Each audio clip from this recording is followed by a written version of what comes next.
Hello, my name is Sophia. Right now we're with Julianna and we're in her gallery. And this is one of her pieces of artwork, and she's going to tell us a little bit about herself. Ooh, well, thank you so much for coming to talk with me. I feel very, very lucky. This is a piece that I created recently because I've been doing pieces that have to do with musical instruments and maps. So this one really is the one that I feel closest to out of all the work, because it tells a story of New Mexico and Mexico, where I go to spend a lot of time.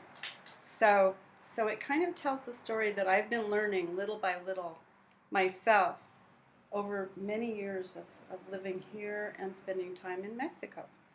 How have places influenced your art?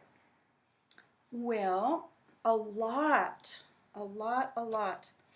I think that we have such a, an artistic legacy here in New Mexico.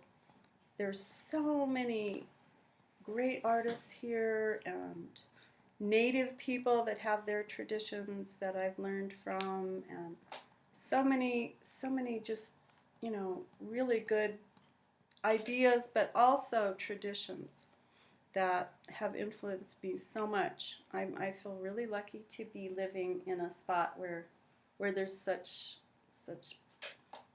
prolific art happening all the time. Mm-hmm. Yeah, that's really cool. So, when did you start to do art? How old were you? Oh, well, I started doing it, really, I was in my 30s. I'd always done art, but I never really started doing, like, spending time in the studio and all that until I was in my 30s. And it was always because I lived on these old roads, these very old roads, like this one is the Camino Real. And I lived on that road in Bernalillo. And it also goes through Albuquerque. It's Route 66 here. But that started me thinking about history, and it wasn't just me and my spot on that road. It was like this whole part of the past that became, part of me. So yeah, that was when I was in my 30s, and it just kept growing and growing. Then I started traveling on the Camino Real, and down into Mexico. So, and it ends like at Mexico City, kind of. So all of those places along the way became really interesting to me, and part of my local place expanded into this, everything along the Camino Real. So yeah, that's how I started doing it. But I was in my 30s before I really appreciated living on that road. So, what is the effect of being an art teacher on your art? Oh, well, I like to steal my students' ideas. But no, I really love, I have elementary students, and I just feel like it's important to give, once you've acquired some skills. Like I'm a printmaker, so once I had acquired those skills, I felt it was important to give to my community, and but they give me a lot too, because I think if you just spend your time doing your art, in your studio, you get very disconnected, and you kind of lose the ability to relate to your community on many, many levels. So it's done so much for me. I can't even tell you how much it's done for me. And it's every day I get a lot from it. I like teaching. That's good. So, if you'd like to visit her, she's at a gallery, and Can you explain the location of it? Yeah. I live near Sophie, and I'm on Mountain Road and 8th, and I have my studio open every Saturday afternoon from noon to 4. So it's just walk in and come and see my art. I have a lot of pieces that have to do with musical instruments. This one is the guitar family, and it kind of starts over here in Spain.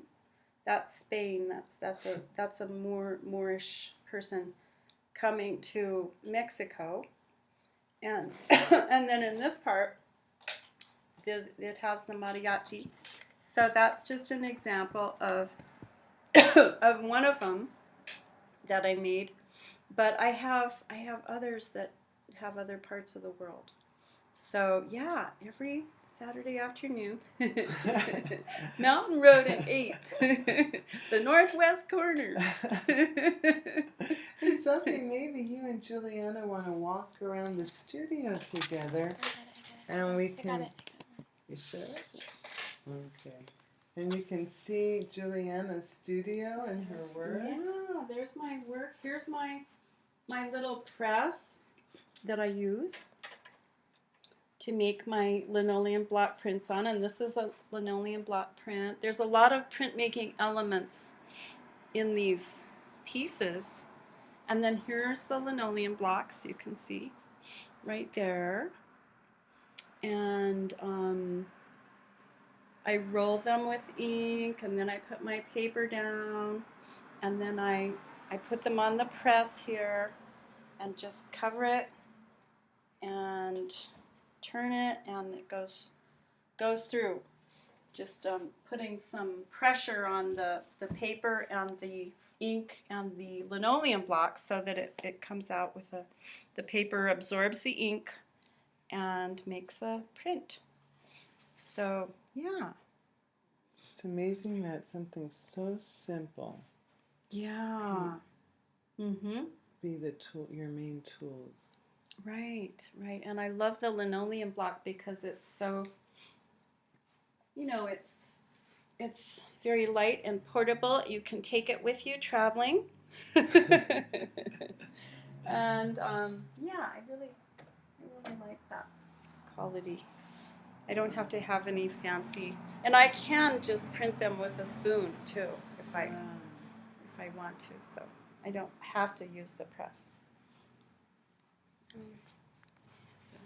Yeah. Wait, there we go. Okay.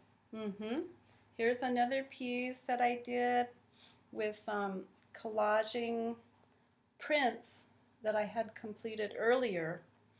I cut them up and I repurposed them into this piece, and it's an apron, and it's kind of talking about how farming has become industrial and what will happen to the land and those ideas.